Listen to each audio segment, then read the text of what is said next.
Salut à tous, je suis Spike et bienvenue dans une nouvelle chronique audio des Réfracteurs. Aujourd'hui on vous livre un podcast un peu spécial qui marque le coup d'envoi d'un mois consacré au cinéaste Paul Schrader. Durant tout novembre, la vie de notre site va s'articuler autour de l'œuvre de l'artiste à travers une collection d'articles et de pastilles audio qui sont autant de pièces d'un puzzle gigantesque qui restitue l'âme de ce théoricien caustique et acide du cinéma. Un nom qu'on a voulu mettre en avant pour deux raisons. D'abord, en point de mire, on a la sortie de son nouveau film qu'on attend de pied ferme, The Card Counter, le 1er décembre. Ensuite, car même si on consacre une grande partie de notre contenu à ses propres réalisations, on a aussi voulu mettre en avant son travail de scénariste, une position souvent négligée. De Palma, Pollack et peut-être surtout Scorsese, son ami avec lequel il a collaboré sur Taxi Driver et Raging Bull entre autres, sont autant de réalisateurs qui ont porté à l'écran des scénarios de Paul Schrader. Pour mettre donc en lumière ce nom parfois trop ignoré, on a réuni une équipe de choc, prête au défi. Pour m'accompagner pendant tout ce mois, vous pourrez retrouver les amis des Réfracteurs Charlotte, du podcast Les Pieds dans la Gueule et Motif Cinéma, Toine de l'Apéro Ciné, et Gré Pigeon de Comicsfare qui, gloire lui soit rendue, a initié cette fièvre Paul Schrader. Avant de se pencher sur Yakuza de Sidney Pollack, le premier long métrage pour lequel on retrouve le nom de Paul Schrader au générique, posons un peu de contexte et traçons très rapidement le parcours de notre personnalité du mois, de sa jeunesse à son arrivée dans le monde du 7e art.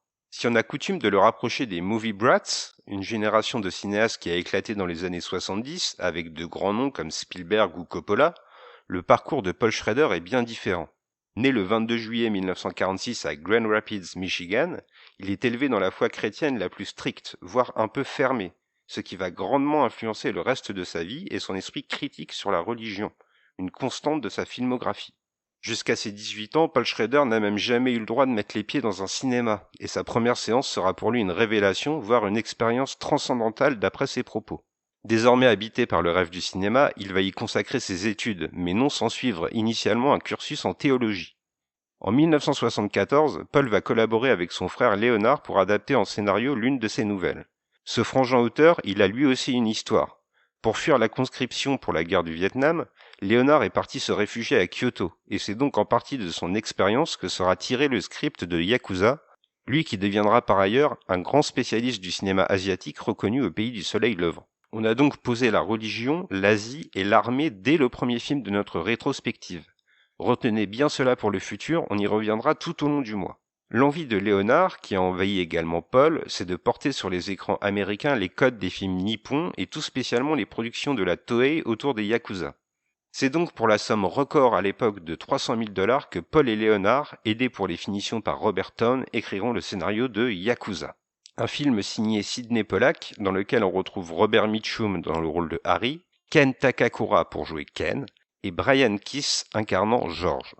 On y suit l'histoire aux ramifications complexes de Harry, un ancien policier militaire stationné un temps au Japon au sortir de la Seconde Guerre mondiale, et qui retourne sur l'archipel asiatique pour sauver la fille de son ami George, retenu par une bande de Yakuza en affaire avec ce sombre personnage. Pour retrouver sa trace, Harry va renouer avec une ancienne conquête qu'il avait été contraint de quitter, mais surtout avec le frère de celle-ci, Ken, un ex-Yakuza lui-même qui doit une dette d'honneur à Harry. Yakuza va donc faire le pari de l'expérience totale du Japon et du dépaysement. En filmant 95% de son long métrage sur l'archipel nippon, Sidney Pollack entend être fidèle le plus possible à l'esprit du pays qu'il veut mettre en valeur. Un souci va tout de même se poser avec l'imagerie proposée par le cinéaste, son côté très cliché. Si on ne peut évidemment pas remettre en cause l'authenticité des décors d'extérieur, encore qu'ils soient choisis pour coller parfaitement à ce périple aux airs parfois trop touristiques, on lève un sourcil soucieux quant aux scènes d'intérieur. Malgré la grande fierté qu'avait Sidney Pollack pour son équipe artistique, on ressent devant Yakuza l'impression qu'on souligne bien trop grossièrement l'environnement pour immerger le spectateur dans un Japon un peu fantasmé. C'est parfois une maison qui abrite des dizaines de katanas, parfois un bureau à la décoration trop tape à l'œil, ou à d'autres moments des éléments de mise en scène pure, comme ce Yakuza qui lit un manga et qui vient perturber un peu le visionnage.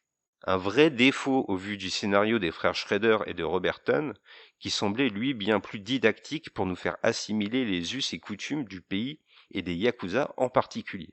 Si le déroulé de l'histoire avance des concepts asiatiques forts par petites touches, l'enrobage est lui plus forcé, moins naturel. Au risque d'aborder immédiatement une autre réserve qu'on a éprouvée vis-à-vis du film, malgré l'opinion plutôt favorable qu'on a de Yakuza, il convient de poser quelques mots sur la performance étrangement en demi-teinte de Robert Mitchum.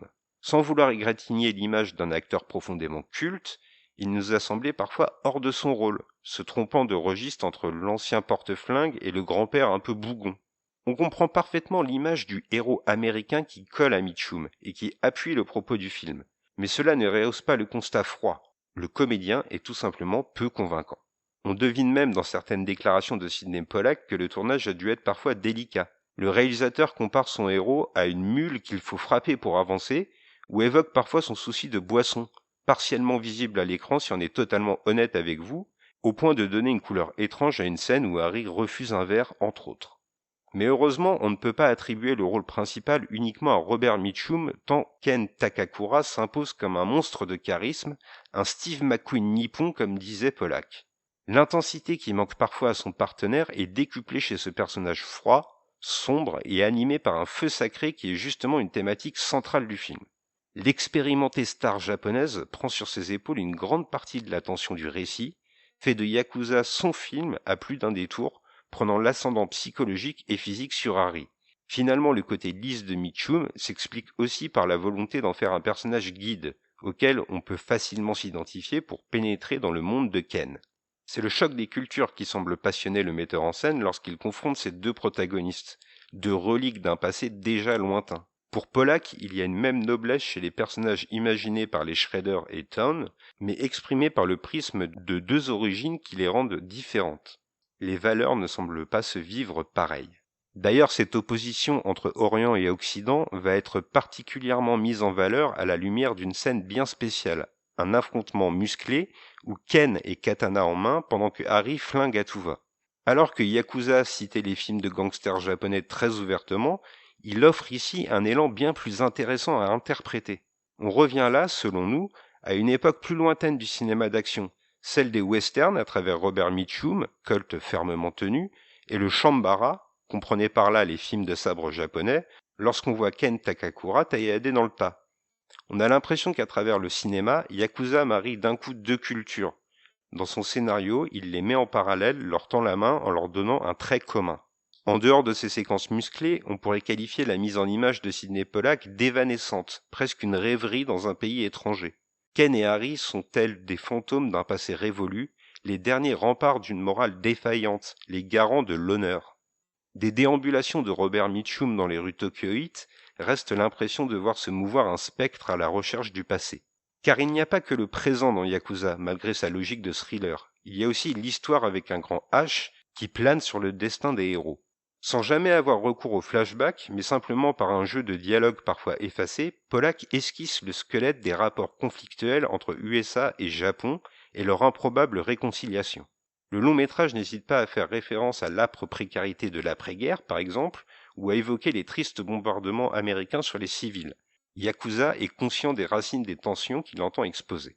Et c'est la séparation idéologique entre ces deux contrées que Shredder et Town, ça fait très long de cabinet d'avocats dit comme ça, mais admettons, veulent mettre à nu dans leur scénario. Impossible de s'y tromper.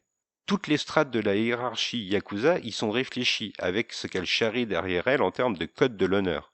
On se salue en montrant la pomme ouverte, par exemple. On rencontre des Oyabun, une position chez les Yakuza. On se coupe même le petit doigt en signe de pardon. Tout le folklore de ce banditisme différent est présent. Mais plus profond que cela, c'est la notion japonaise de giri qui intrigue. Un mot presque impossible à définir selon Pollack, mais très simple à comprendre. C'est l'obligation morale vis-à-vis de quelqu'un qui nous a aidés, la dette d'honneur qu'on ne peut pas payer en argent, seulement en acte de reconnaissance, même si cela va à l'encontre de notre bien-être. Une forme de repentir et de pardon que le réalisateur définissait ainsi, début de citation, il y a quelque chose de très solide dans le raisonnement lorsqu'on dit qu'il est trop facile de dire pardon. Cela ne nous coûte rien. Basé sur cette idée, vous pouvez nuire à quelqu'un gravement, physiquement ou émotionnellement, et demander pardon pour avoir l'absolution. Certains disent même « Écoute, j'ai dit que j'étais désolé, c'est bon maintenant ». Eh bien au Japon, on vous demande de vous faire mal, de ressentir ce qu'a ressenti la victime. Fin de citation. Yakuza est donc fasciné par le code de l'honneur. Mais dans le même temps, il existe une grande fatalité dans l'œuvre. Aussi vertueux soient nos héros, ce sont les esclaves de commanditaires et de supérieurs qui ne jouent pas selon les règles. Nos deux comparses sont une sorte d'ultime bouclier dans un système corrompu. Le carcan social qui étouffe les protagonistes principaux sera un véritable fil rouge du travail de Paul Schrader, mais pour cette première œuvre, c'est peut-être à Roberton qu'on doit cette influence, qui parlera particulièrement à notre héros du mois. La surcouche de complot politico-économique rappelle le travail qu'avait effectué Town sur Chinatown notamment, et ses multiples ramifications. Pollack dira même que le script des Schrader était trop versé vers l'action et que Town a apporté une touche plus sombre et concrète. De quoi inspirer Paul Schrader pour la suite de sa carrière. Alors en bref, on donnera la note de 6 à Yakuza. Si le scénario nous a convaincus, et c'est cela qui nous intéressait en premier, si l'ambiance nous a ravis, quelques errances dans le soin visuel et une performance assez mineure de Mitchum nivellent un peu le film par le bas. Mais Yakuza reste un thriller aux sonorités asiatiques tout à fait cohérent et assez prenant à vivre. Voilà pour ce premier arrêt dans notre mois spécial Paul Schrader. Restez bien attentifs aux actualités du site puisque, comme je vous l'ai dit, on va envoyer pas mal d'articles écrits et de chroniques audio autour de ce personnage du cinéma parfois un peu dans l'ombre mais qu'on a voulu mettre en lumière pour ce mois de novembre. Je vous remercie de m'avoir écouté et je vous dis à très bientôt pour une prochaine chronique audio ou pour un prochain article écrit. Et en attendant, on vous fait des bisous Yakuza.